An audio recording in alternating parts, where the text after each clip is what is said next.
ଭାଇ କାଲି ରାତିରେ ନିଦ ହେଲାନି। ଟ୍ରମ୍ପଙ୍କ ପୋଷ୍ଟ ଦେଖିଛୁ ସୋସିଆଲ ମିଡ଼ିଆରେ। ମୁଁ ତ ଭାବିଲି ଆଜି ସକାଳେ ଉଠିଲା ବେଳେ ସୂର୍ଯ୍ୟ ବଦଳରେ ମିସାଇଲ୍ ଦେଖିବି, ମିସାଇଲ୍ ଉଦୟ ହେବ ଆଜି ଭାବିଥିଲି। ଆରେ କିଛି ହବନି, ଖୁସି ଖବର ଶୁଣ। ଟ୍ରମ୍ପଙ୍କ 2 ସପ୍ତାହ ସିଜ୍ ଫାୟାର ଘୋଷଣା ପରେ ତେଲ ଦାମ 13% କମିଗଲା। ଟ୍ରମ୍ପ ବଡ଼ବାପାଙ୍କ ଷ୍ଟାଇଲ ପୁରା ଅଲଗା। ଇରାନ ବାଲା ଭାବୁଥିବେ ଏ ରାଷ୍ଟ୍ରପତି ନା କେଉଁ ସସ୍ପେନ୍ସ ଥ୍ରିଲର ଫିଲ୍ମର ଭିଲେନ୍ ବେ ଇଏ। ଭାଇ ମ୍ୟାଟର ପୁରା ସିରିୟସ୍। ଷ୍ଟ୍ରେଟ୍ ଅଫ୍ ହରମୁଜ୍ ହରମୁଜ୍ ବନ୍ଦ କରିବାକୁ ଇରାନ ଧମକ ଦେଇଥିଲା। ଟ୍ରମ୍ପ କହିଲେ ଗେଟ୍ ଖୋଲ ନହେଲେ ସିଧା ପାୱାର ପ୍ଲାଣ୍ଟ ଉଡ଼େଇ ଦେବି ତୋର। ମୁଁ ତ ବୁଝିପାରୁନି ପାକିସ୍ତାନ ଏଠି ମଝିରେ କେଉଁଠୁ ଆସିଲା। ନିଆଁ ଲାଗିଛି ବକ୍ସି ବଜାରରେ, ଦମକଳ ବାହିନୀ ଆସୁଛି ରସୁଲଗଡ଼କୁ। ସପ୍ତାହେ ତଳେ ବମ୍ ବ୍ଲାଷ୍ଟରେ 5 ଜଣ ମରିଗଲେ। ଖାଲି ସମବେଦନା ଜଣାଇଲେ, କ୍ଷତିପୂରଣ ଦେବାକୁ ତାଙ୍କ ପାଇଁ ପଇସା ନାହିଁ। ମଧ୍ୟସ୍ଥି ହେବାକୁ ଆଗେଇ ପଳେଇ ଆସୁଛି। କୋଉନ ଗୋଟେ କାର୍ଡ଼ ସ୍ୱାଇପ୍ କରିବି ଅଧା ପାକିସ୍ତାନ କିଣିଦେବି ମୁଁ। ଟ୍ରମ୍ପ ବଡ଼ବାପା ଜାଣିଛନ୍ତି ମଧ୍ୟସ୍ଥତା କରିବା ପାଇଁ ପାକିସ୍ତାନ ଠିକ୍, ଦଲାଲଟା ଆଉ ସେ ଟ୍ରମ୍ପ ଯେଉଁ ୟୁରାନିୟମ୍ କଥା କହିଲେ, it will be perfectly taken care of.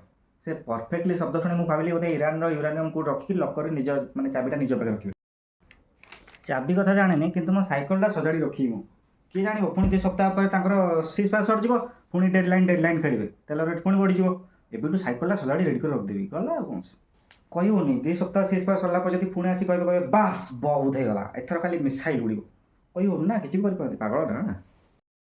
ମୁଁ ତ ଅପେକ୍ଷା କରିଛି କୋଉଦିନ ମିସାଇଲ୍ ଚାଲିବ ଆଉ କ୍ୟାପ୍ଟେନ୍ ଆମେରିକା ଆସି କହିବ Avengers assemble. Bounce faster, don't seem to